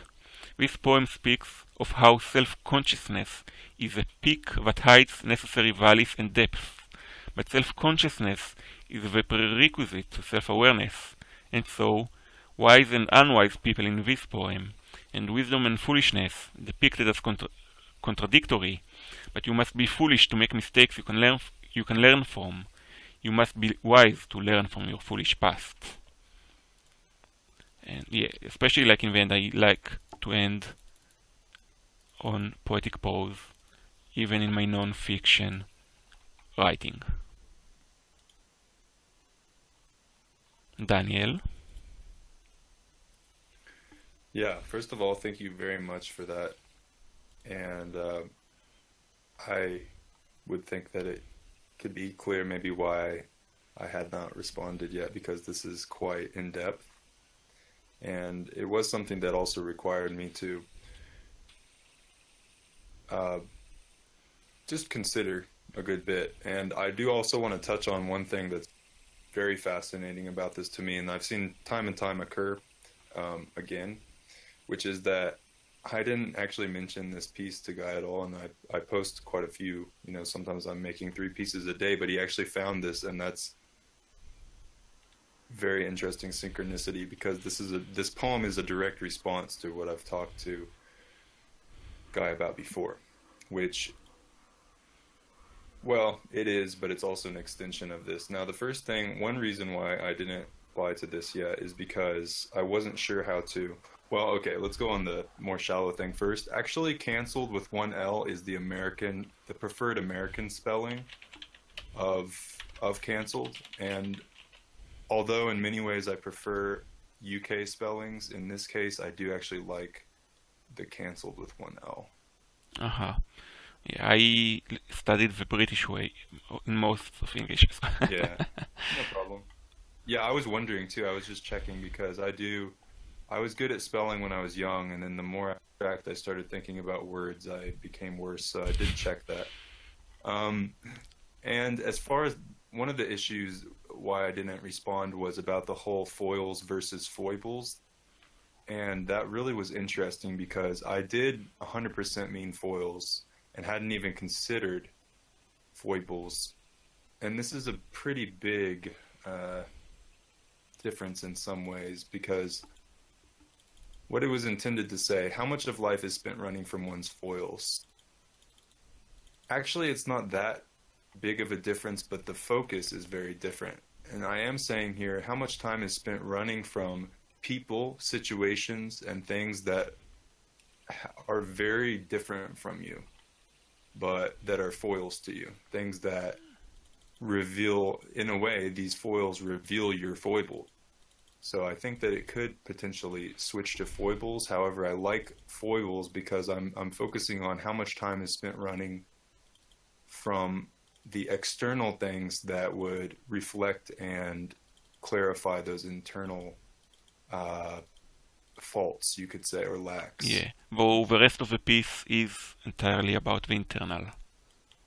That's why I actually thought it was foibles, because I may end up changing it, because in a way this happens to me a lot in poems, because I'm not like Alain or other people that very in-depth map out everything. I find this happens to me many times, that I will begin on a stanza and that what results after that beginning is a strong idea, but it has nothing to do with the actual beginning. That the beginning was just a sort of launching off point. So I think I'm going to experiment in the future of even beginning with these ideas and then either altering them if they don't fit, or even removing them, even though I began with them. Yes, actually, may I say something? Like, it's actually something that I commented to quite a few people, that the first two stanzas are either the weakest or don't actually fit the tone or the theme of what follows, because many writers like start writing and then they use the first two stanzas to get into the piece, and then from the third stanza onward they are actually in the piece. So they either need to just cut out the first two stanzas, or to circle back and rewrite them from scratch afterwards. I actually gave the same feedback and suggestion to quite a few people over the past month, so it is something to keep in mind, because it is a thing, actually. Yeah, and then addressing the idea of the comma there, of time layer upon layer, this was meant to be a sort of a run-on thing to make you visualize layers piling on top of each other. However, as you said, an explanation does not necessarily clarify, so that's something for me to look at. A path for the insane, why not a path for sanity? I think this whole issue is very interesting. Now, one of the things that also stimulated this poem is that when we were speaking of, you were telling me that, I thought, that's why I find it ironic, because the actual theme of this poem is my own refusal to put myself in my poems. So this is a poem about that refusal, because there's an inner resistance, even though I know that pieces that I do bear more of myself, get a bigger reaction from people, have bigger connections, stimulate more emotion.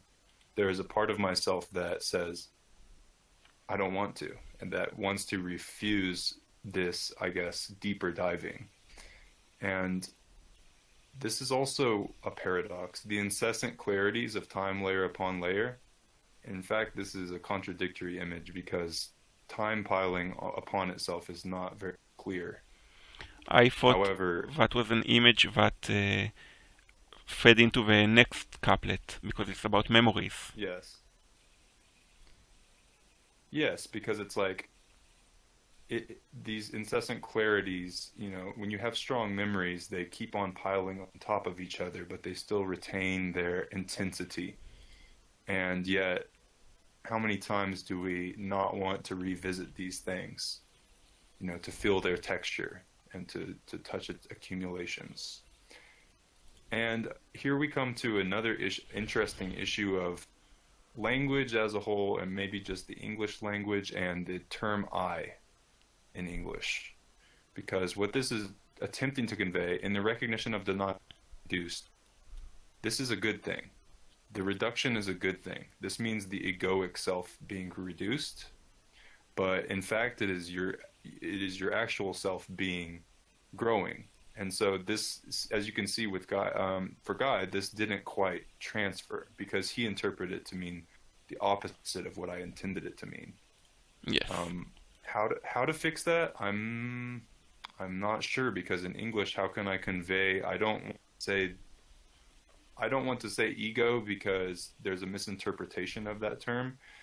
That's one of the problems with language, is that you can attempt to redeem language, you could say, and mean it and use it for its pure meaning, because ego just means a self-aware being, right? That is functioning autonomously. But when you say ego in English, there are negative connotations to it with another meaning. Yeah. And I want to say, like, this is actually what you can get from talking to your editor, because even though an explanation is not an excuse, if you explain to them what you were going for, they could help you.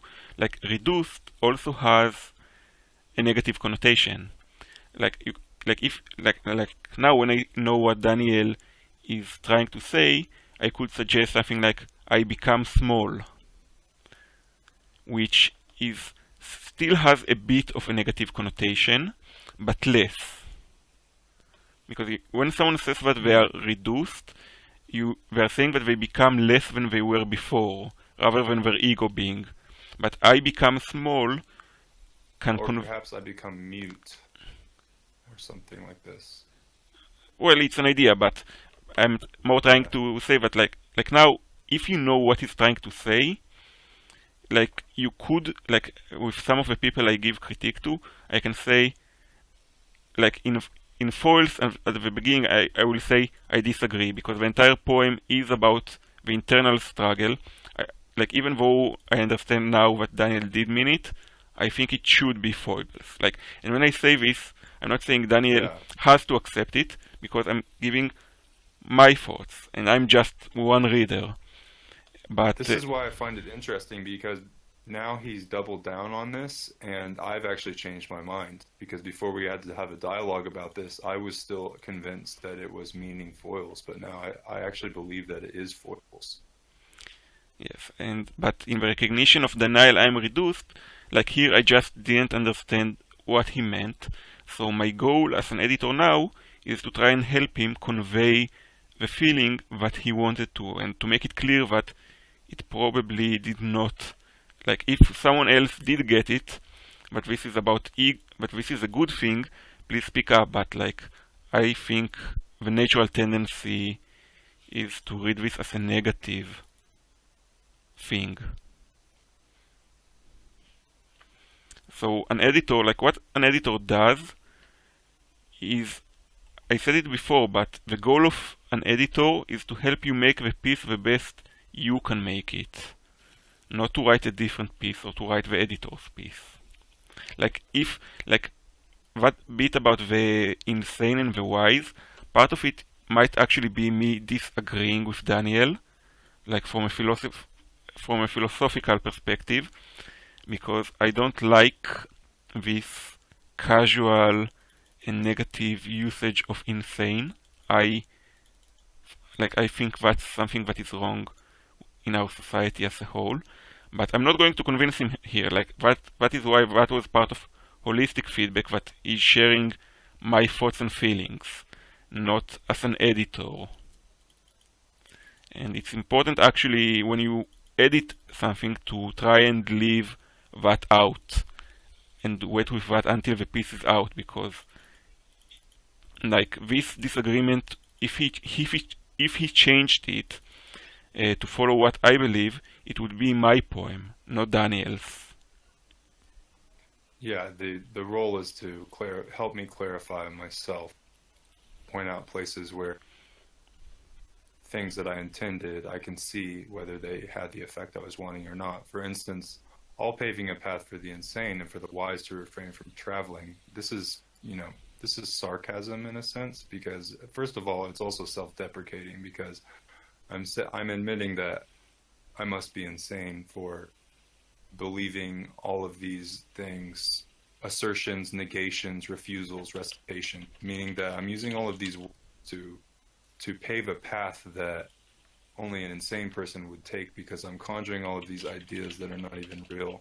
And I say the wise should refrain from traveling, and he took issue with, is it actually true? And it actually is not, because this is a sense of sarcasm that I think didn't transfer well. Yes, there's a saying in general that sarcasm doesn't translate well to text, and I think in poetry, especially like if you just end on it and don't elaborate on it, it's even likelier. So you have to be careful with sarcasm, because you are quite likely, like in general, you are quite likely to convey the opposite meaning. Well, Alain, your sarcasm is as heavy as a hammer.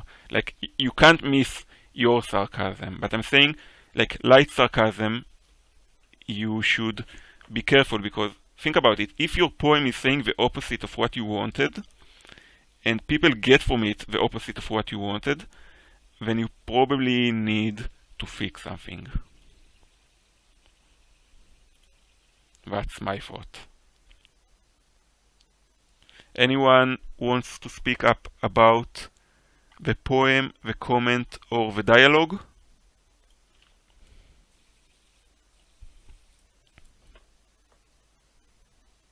Steve, you're muted if you're trying to say something.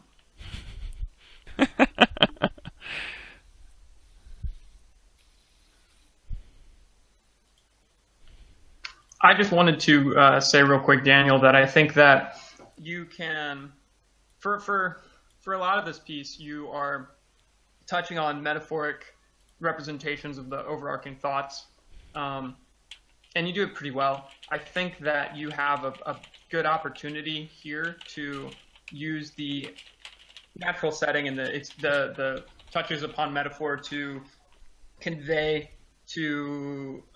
the reduction of the self, the reduction of ego, and the movement away from that, without having to use terms like ego or even like overtly state it. And I think because you've already established that that's a metaphor as a voice you're using to talk through this poem, it's something that can very much, yet again, be a tool that allows you to achieve that at the tail end. Wait, can you say that again? I'm not sure I understand. Yeah, so when we were talking about your metaphor, or when we were talking about how you were trying to say a reduction in the self at the tail end, when you're trying to say the denial that is reducing you, the denial of the self, so that you can be more mindful for the self-conscious. I think that line translated to me, but it could be stronger if leading up to it, or even clarifying beyond it, you maybe talk about the walking away of yourself, or some sort of metaphor that allows for this not to be a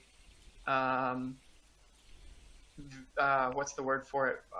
Rooted in kind of a philosophical dialogue, but rooted in a poetic device. It's not quite the word I'm looking for, but do you are you following me, Daniel? Yeah, I'm listening. I'm definitely saying just Can you guys oh, hear sorry, me now? Steve. Oh, hey, Steve. Yeah, we can hear you, but Alain is talking right now. Yeah, I'm sorry. I didn't know you. Yeah. Sorry. You're all good. Go on, Elaine. I think that the cerebral is the word I was looking for. The cerebral approach to your poems in some places, such as this line, come across very cerebral, come across very heavy-handed in that voice, whereas just because you also, when you do hit your extended metaphors, create this space, you're talking about running. I mean, you established that at the very beginning. And I think that you could talk about, maybe slowing to a walk and seeing yourself continue to run away, or something along those lines. Like create the extended metaphor that you've established at the beginning to show you leaving yourself or leaving the foils that you feel that you're captive by. Yeah, cool. Okay, before... I found it interesting that you even picked this piece because I didn't think this piece was particularly strong. I didn't feel like I was really able to achieve what I was wanting to with it, and this got me a lot of ideas. Well, how maybe I could actually do it. We don't want to pick perfect pieces. Like, if I have nothing to say, then what is the use? I spoke of it at the start of the class. Before I let Steve speak, I just want to say something small. I think now that I know what the piece is about more clearly, but it's about you specifically, I think you should put more of yourself in on a technical level. For example, how much of life have I spent running from my foibles? Put a couple more all paving a path for my insanity, for instance. Those are really small things, but they change, but I feel they change the feel of a piece significantly. Yeah, okay, well that's a really interesting thing. I would love to hear what you had, if you could succinctly explain this, because this is the confusion that I see. First of all, I'm very biased against I languaging in a lot of poems. I don't prefer it because these poems are about me, but they're not about me. But at the same time, if you use I languaging, if someone else reads the poem, then they're saying I. Yes. That is so interesting. If you look at my poems, Alain just said, my poems are all I poems, and I use in general pretty simple language, but people tell me that they hit them hard, and I'm saying what people say because obviously they hit me hard because they all come from me bearing myself. But think about it. I think this piece came from my commentary that your poems don't have enough of you in them, and you said that you wanted that this poem is about you, about that. So I think you should use more I and me. But in succinctly, I'm not saying that every piece should have those, but in this piece, if you want to be clear that it is about you and that you are self-deprecating and not actually making fun of others, then you should use the me language. It will tie it closer together, because otherwise we can think that the first stanza, some people could think that it is about other people and their failures, and then you move to talking about yourself. But if you, for instance, have how much of life have I spent running for my foibles, and then you have in the recognition of denial I am reduced, and then at the end all paving a path for my insanity, when it's really tying it all together, because it's at the very start, at the very end, and at the very center, you remind the reader that it is about yourself. Yeah, I agree. I definitely am going to make some changes on this now, and this helped me a lot to clarify where you were coming from in this comment.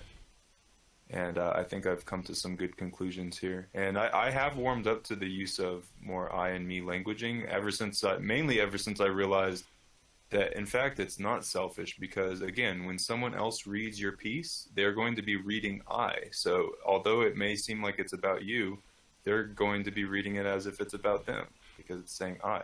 Yes. So, Anyone else? Steve, you're up.